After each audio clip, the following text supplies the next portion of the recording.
Toynado! Hi, I'm Anthony, descendant of the Valorians, a superhuman race who believed in peace and tranquility, who had super cool technology, and were accidentally sent back in time. With me is a man who can trace his origins back to the Rulons. He's part ant, part crocodile, part snake, and part shark, and has been fighting me across space and time. It's Pete. Ooh, holy moly, holy moly, holy moly! For the viewers at home, Anthony sent me this. Which one do you have, Anthony? Is it the Quetzalcoatlus with Youngstar? Oh. Or is it the Triceratops with the turret? Oh. No, it's the Pteranodon. Oh, yes, I can't believe we're doing this. Or Monocoleus. Oh. All right, calm down. Let's get the mystery box going.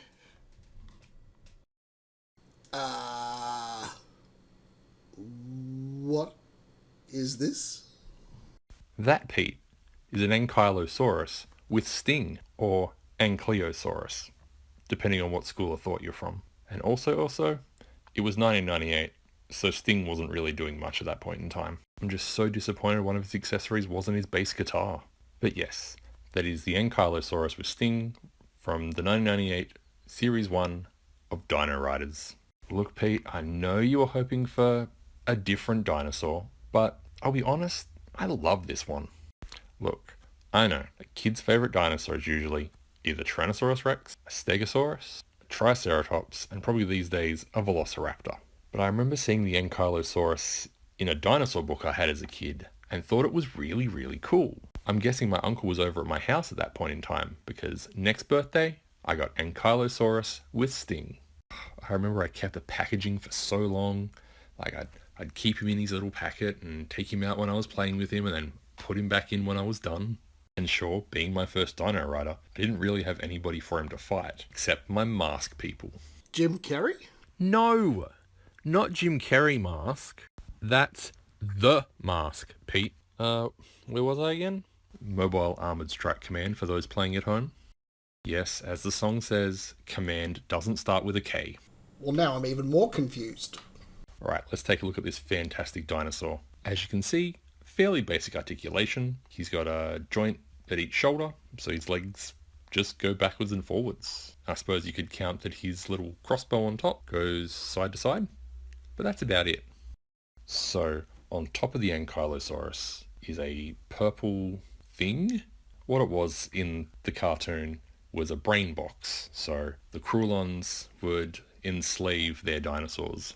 And little Sting, he's pretty neat. He's got articulation in his shoulders, he's got articulation in his hips, he's got knees that bend, and he's got a head that turns left and right. Now, I think I'm quite lucky that I have this one. A lot of my friends did have the big, cool sets, so the Tyrannosaurus Rex, or I think there was a Stegosaurus that also walked. But unfortunately with the Dino Riders stuff, some of the clips were, we'll say, weak, fragile perhaps, and the things would often break.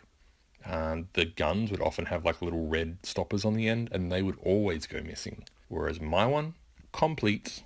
Now this isn't my only Dino Rider, but going back a number of years, I used to like to play with them in the garden, and I had the good guys from a couple of different Dino Riders just playing in one of the gutters. Unfortunately, my dad came and mowed the lawn and chopped all the good guys to pieces. I'm pretty sure I still have most of the body of Turret from the Styracosaurus, but I think one of his arms, which was all that was left of Lad, is now attached to him. And what did I learn, Pete? I learned not to play with Dino Riders while my dad was mowing the lawn. The dinosaurs were fine though, they can keep on fighting on their own. One of the other neat things about Dino Riders, Pete, as you showed up front, came with a little comic book. Very reminiscent of Masters of the Universe and Ghostbusters. The real Ghostbusters? A different Ghostbusters, Pete. We'll get to that later. Now, Pete, do you ever remember watching the cartoon? I don't much remember it being on TV, but I definitely remember going to the video store. Yes, that's how old I am. And getting out, I think it was the first 2 episodes on VHS. Gee, Anthony, if you're going to ask a question, at least let me answer. Yes, I was like you, the video store. One thing to note, Pete, is just the dinosaurs are beautiful. they're very accurate. And I remember hearing somewhere that the Smithsonian made some sort of deal where they could use the toys without the Dino Rotor parts and sold them in their store. Gift shop? Probably gift shop. Someone please correct me if I'm wrong in the comments. Turns out, Pete, they only ever made 14 Dino Riders episodes. Isn't that weird? Thanks for watching, guys. Tell us in the comments what your favourite dinosaur is. Don't forget to like and subscribe.